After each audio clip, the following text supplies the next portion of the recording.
Texting and driving is already illegal in both Carolinas, but lawmakers in South Carolina say the moment a driver gets behind the wheel of a car, they shouldn't even be able to touch an electronic device. It's their way of cracking down on distracted driving. Well, Fred, if you had your fingers crossed for a light rail or a bus to get you back and forth from Charlotte to Iredell counties, I'm sorry to be the bearer of bad news. This is actually where the bullets went through the glass. It was all shattered all across the ground. This was the middle of the afternoon, so there were customers inside at the time. That homeowner told me he was watching the footage from his home surveillance camera when he noticed something or some things that caught his eye. All right, and guys, we've been talking about these storm surges. Here's what that means. Where I'm standing right now is going to be essentially underwater this time tomorrow. They really jumped right in on day one of this historic trial. Cameras and microphones are not allowed in the federal courtroom, but I can tell you we heard some heartbreaking testimony. You can hear, I mean, there's moments where they're very tense and quiet, and then that happens. This is a nail biter of a game. I just got a head count, 9,000 fans in the dome right now. As those shots rang out, and we do have video that we're about to show you. Before we do, I want to let you know it's very disturbing. It's hard to listen to. You can hear the gunshots. You can hear students screaming. The reason we want to show it is because it's sometimes easy to disassociate yourself from things like that. Since we're in North Carolina, this is in Florida, but we feel it's important to really bring home just how uniquely horrific this situation was. Take a look. Fred, I'll tell you, it was horrifying. My heart still hasn't fully recovered from it, but yeah, I just confirmed in the past hour with Charlotte Police that this was a weather-related crash, that this driver did lose control because of the wet roads. And as you watch the story, as you see this raw video, take a note, please, of the roads. You can see it doesn't look too bad, kind of like the roads are now, but this is the perfect example of why you just shouldn't be driving in these kind of weather conditions. It all happened live on air. We just drove up on this. We've got the EMS coming in right now, thank God. All right, this is at Elizabeth and Pineville Matthews Road. They just pulled a man out of this car. It looks like it hit a tree, and you can see it's now on fire. They have him over here. Hold on. We're gonna direct these emergency vehicles to this. A group of Good Samaritans freed the injured driver, pulling him out of the truck and off to safety moments before the truck caught fire, quickly engulfed in flames. Oh my God, thank God we got this man out of the truck. These civilians here are just incredible. They've been talking to this man, keeping him talking. They have made a tourniquet on his leg, which is injured. Here comes medic. In minutes, the fire department arrived. Witnesses say the driver lost control on the wet roads. The civilians who rushed to the driver's aid, without question, saved his life. Is he okay? Yes, he's fine. Okay. They gave him a quick tourniquet with the belt. There was no one else in there, right? That you know of? It was a glimmer of light in a rainy day. You guys just stopped and helped that guy? Good Samaritans risking their own lives to save a stranger, unfolding live in front of thousands of eyes as we all held our breath. And he's doing okay, right? Yes, he's fine.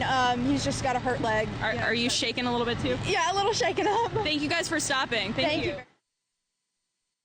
Now, for the record, I do want to say, of course, before we even touched a camera, we rushed over to see if we could be of any help. You see that video started when medic arrived, but thankfully that victim only suffered a broken leg, is expected to fully recover thanks to those Good Samaritans. They literally saved a life on live TV today, guys. Reporting live tonight, Savannah Levins, NBC Charlotte.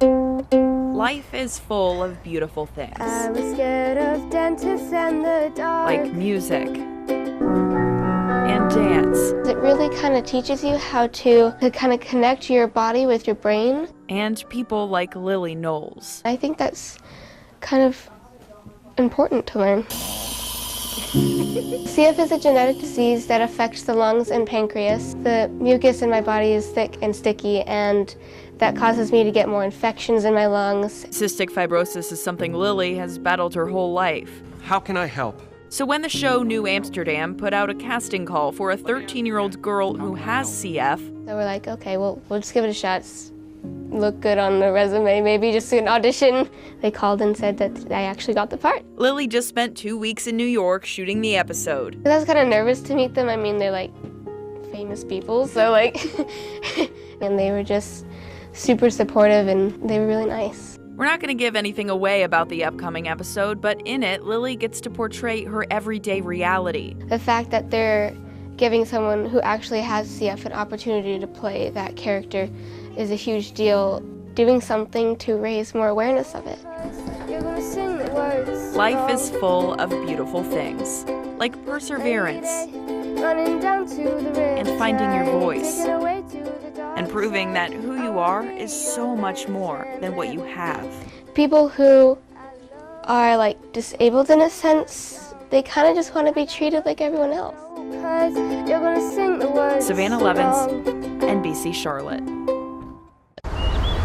It was the day after 9/11, 2017. I basically said whatever makes his heart feel better. 11-year-old Isaiah Picklesheimer, because I love him and I support him. was missing his brother Aaron. My brother is a hero to me. So Isaiah wanted to wear his own Navy uniform to school. I missed my brother. I wanted to wear that to support. But middle school can be tough for a kid who stands out. They started bullying me that my uniform was pajamas, that I was a joke.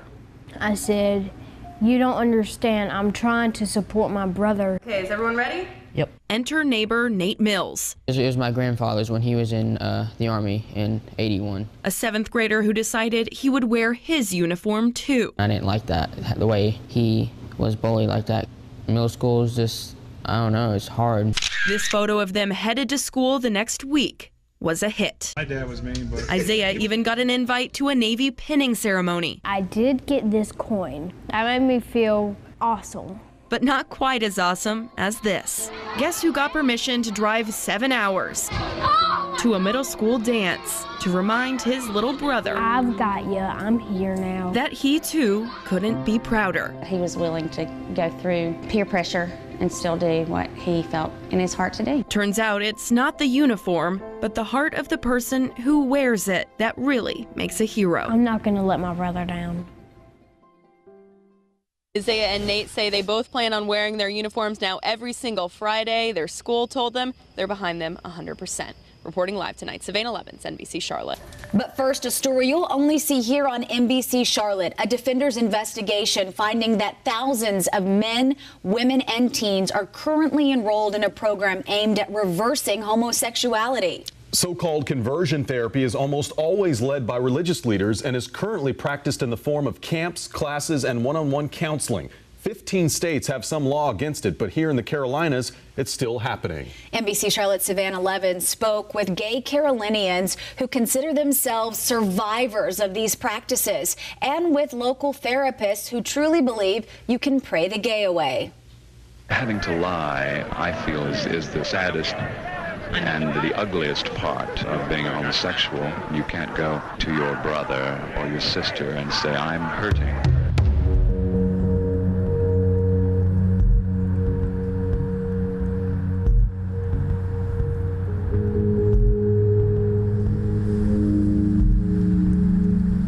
Based on the way that homosexuality was addressed from the pulpit, I believe that though everyone was broken, I was a little more broken than everybody else because my particular sin was an abomination. Joshua Crocker says he didn't want to be gay. It was something that I had to overcome, had to get rid of, had to fix.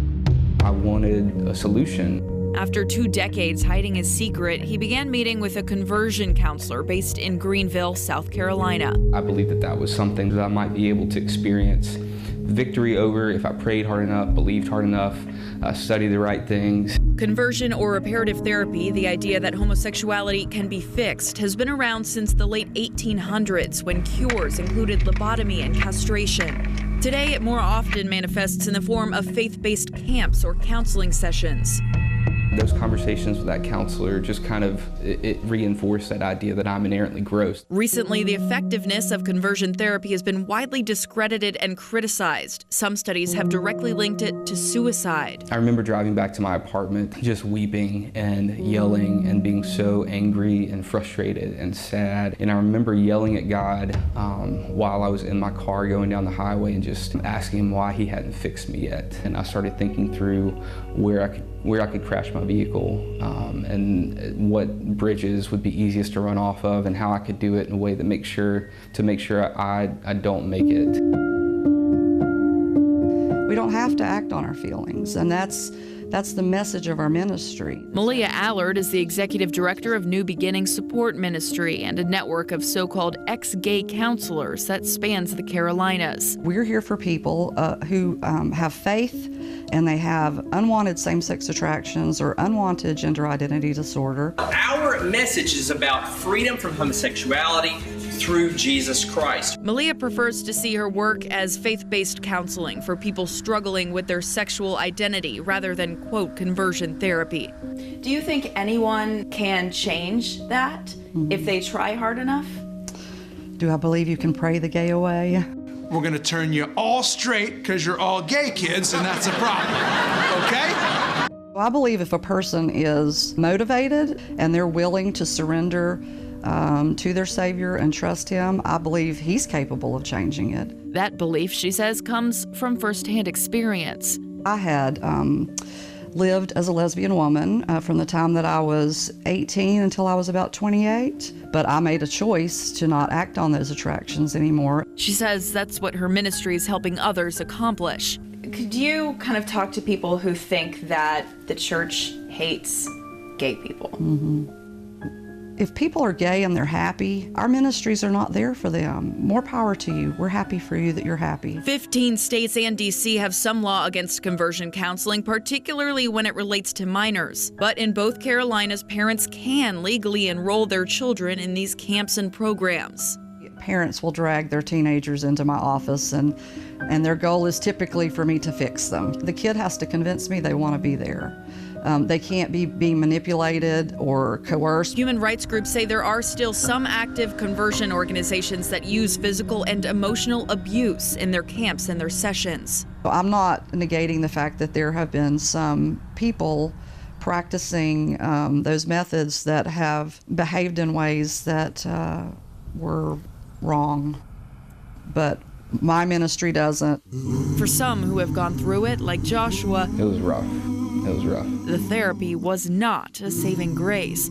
It was agony. If you could go back and talk to that 20-something-year-old guy who was driving down the road crying, begging to be fixed, what would you say? I would tell him he's not broken and that nothing good grows in the darkness. Nothing good grows in the darkness. Glory, glory, hallelujah. I am learning to be a full person for the first time in my life. My life is totally transformed. Glory, glory, hallelujah.